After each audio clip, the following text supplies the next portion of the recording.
Chers amis téléspectateurs de la chaîne de l'Espérance, loué soit Jésus-Christ. Bienvenue dans votre émission Évangile de Jésus-Christ. Aujourd'hui, nous sommes au vendredi 21 novembre 2014. Notre méditation portera sur l'Évangile de Saint Luc au chapitre 19, du verset 45 au verset 48. Jésus entra dans le temple et se mit à expulser les marchands. Il leur déclarait: L'Écriture dit, « Ma maison sera une maison de prière. » Or, vous en avez fait une caverne de bandits. Il était chaque jour dans le temple pour enseigner. Les chefs des prêtres et les scribes, ainsi que les notables, cherchaient à le faire mourir, mais ils ne trouvaient pas le moyen d'y arriver. En effet, le peuple tout entier était suspendu à ses lèvres. Acclamons la parole de Dieu. Louange à toi, Seigneur Jésus.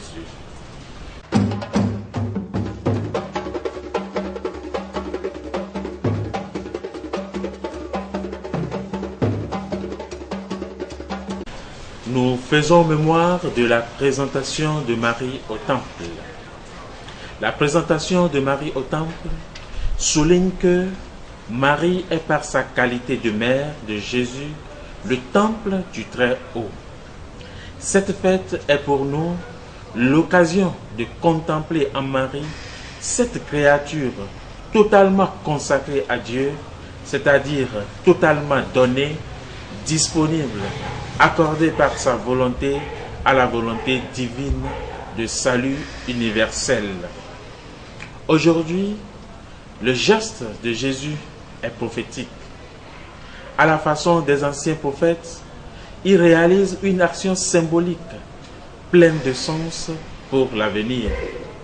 En expulsant du temple les marchands qui vendaient les animaux destinés aux offrandes et en évoquant le fait que la maison de Dieu sera une maison de prière, Jésus annonce la nouvelle situation qu'il vient instaurer, où le sacrifice d'animaux, où les sacrifices d'animaux n'ont plus leur place.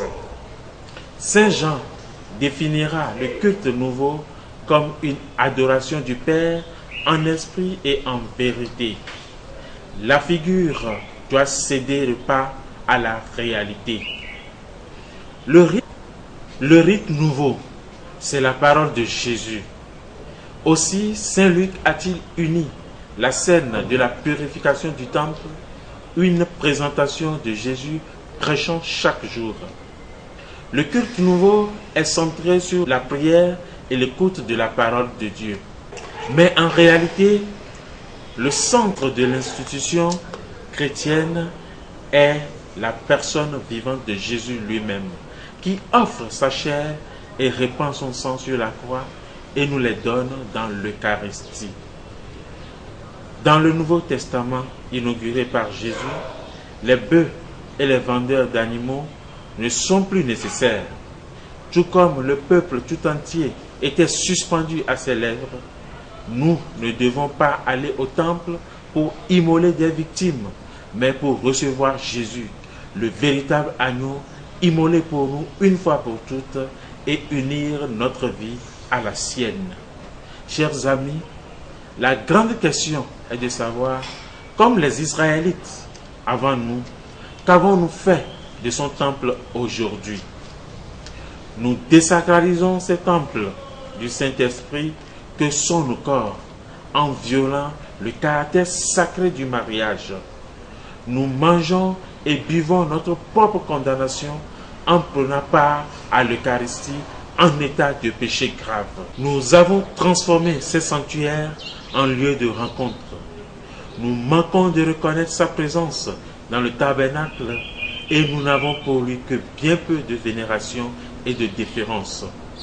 Nous portons notre attention sur tous les modes éphémères de ce monde et non pas sur sa grande souffrance et son sacrifice qui viennent de son amour et de sa compassion indicible pour nous.